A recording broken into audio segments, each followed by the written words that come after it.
Today's topic is direction, not distance.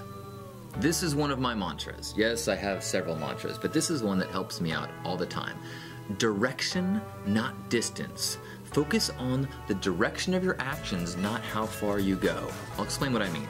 I was lucky enough to attend a gathering last night with a bunch of amazing people, artists and creatives and people trying to pursue all these cool projects in the world. And as I heard from all these people telling me this path that they're on, the idea of direction, not distance, kept coming up as part of the dialogue, and so it felt like it was something to revisit today. This idea, for me, started way back when I just got out of college, 20-some years ago. And when I got out of college, I worked at a group home for emotionally disturbed boys. I was trying to get some job in the field of psychology. And these boys were damaged. They were violent, they were angry, they would attack you. Most days, at some point, we had to restrain a child who just would like lose his temper, freak out, and could not calm down, was attacking. And so you'd have to like hold them, and so that they didn't hurt other people or themselves. Intense, right? So I worked there 2 years, which was a very long time. Most people burnt out much quicker, and it drained me so much. The same kids were attacking me in my last months as my first days. And there's something very difficult about trying to do something good and not seeing the results. Trying to like fix this kid and he's still so messed up. And eventually I was like, I can't do it. I mean, there's a few people that have been working here forever and they just day after day after day show up and are just fighting the darkness. And I was like, it takes a special, saintly kind of person to fight the darkness day after day after day without it depleting them. Like, I remember being in the shower before work and just like, I can't go back. I can't go back, you know. Like, I had no energy from the night before, just like thinking about the daunting task, and I had to show up again and try to keep at this task. And so I said, I can't do it. Other people can fight the darkness. You know, I'm gonna try to spread light and hope that there's enough people out there fighting the darkness, and I'm gonna just be light and love.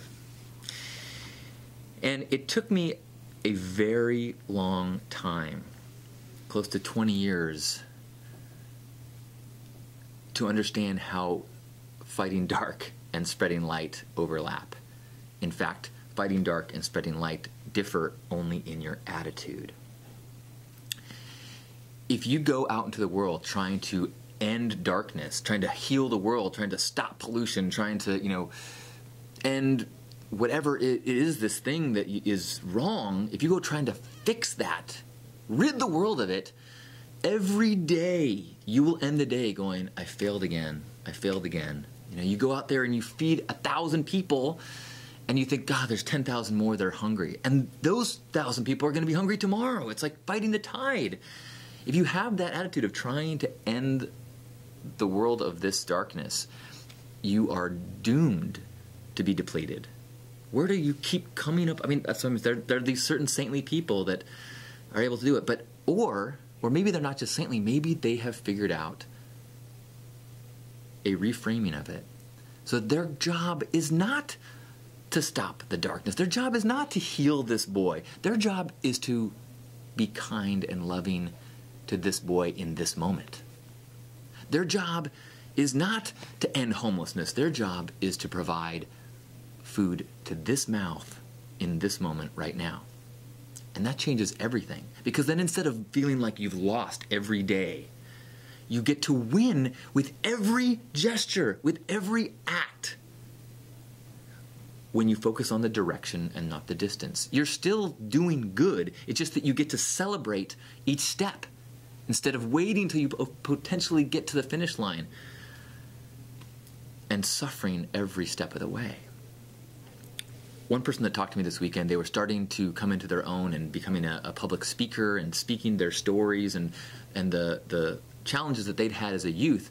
They were now developing these programs to speak to young people that are going through similar things. And I was like, yes, so awesome, good for you, this is so awesome. And as they were talking to me about this, they were going to be doing this and this and this, you know, I was like, this is so fantastic, but just don't get too caught up in the distance instead of the direction. You are going in the right direction. Don't get too caught up in the number of people that are listening or the size of your audience. Your job is to show up and speak your truth. If anyone resonates with your truth, then you win. If you get too caught up in like, oh man, I need to get a bigger audience, I need to have more YouTube followers, I need to have more, then you're caught up in the distance, you're caught up in the finish line, and the joy of each step isn't nearly, you miss it. I tell often the metaphor of feeling like you're playing on stage in a small club, and you've got these people dancing their heart out, but if all you can think about is, I wish I was playing an arena, then you've fallen into that trap of distance. And the magic of your energy vibration gifts being appreciated by those dancing on this tiny dance floor, you miss out on the absolute winning genius, brilliance, magic of that connection. If you play your heart out and connect with those dancers, potentially the next time there'll be more people. But that's out of your hands. Your job is to speak your truth and let that connect with the people that it's meant to. Another person I talked to this weekend, they went on a run in this area that was really dirty or lots of trash, and so they and their partner went on a run through that place with trash bags and decided this is so great. You know, like, imagine how much trash we could clean up if we had tons of people doing this. So they're trying to organize a fun run, you know, or like a 10K with trash bags, to have all these people come and clean up this area. And I was like, this is so awesome. What a great idea. You know, like, and get your sweat on and connect with people. Running seems to be all the rage from what I can understand from all the Spartan crazy mud run people. But this way, you know, you get to feel like you're actually doing something good. And as he was talking about how much trash they could eliminate, I'm like, that's awesome. But don't get too caught up in the distance. You know, if you're too focused on the amount of good that you can do, then you're waiting for the finish line to celebrate. Whereas if you can focus on the direction, not the distance, then every piece of trash is a victory. It's like, yay, yay, yay. And that's the transformation that has made First Saturdays, which just celebrated our 5th anniversary, so fun and so energizing for me.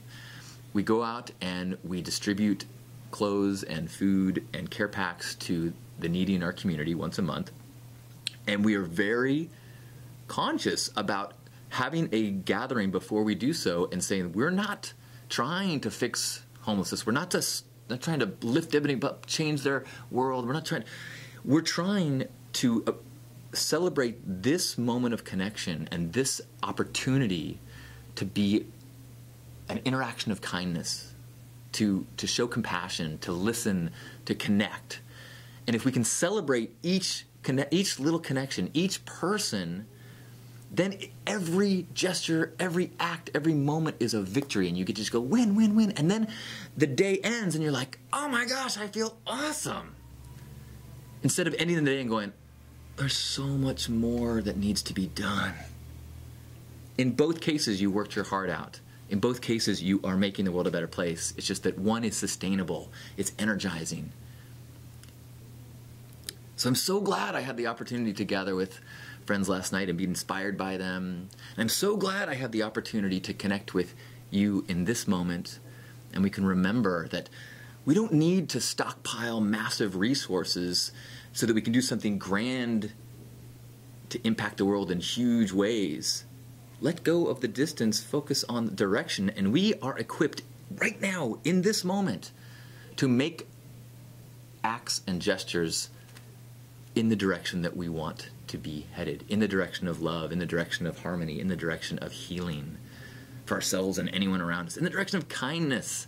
And when we're in that direction, we then align with this massive love divine momentum. We become part of the solution. We become part of this love vibration that heals the world. And it's not up to just us individually. We can feel awesome about being part of this massive family, all heading in the same direction. That is how the world heals. One step, one act at a time, while being present, aligned with love and in integrity. Thank you for the path you take. Thank you for the reflection and the reminder to me. I'm grateful to share this path. I love you.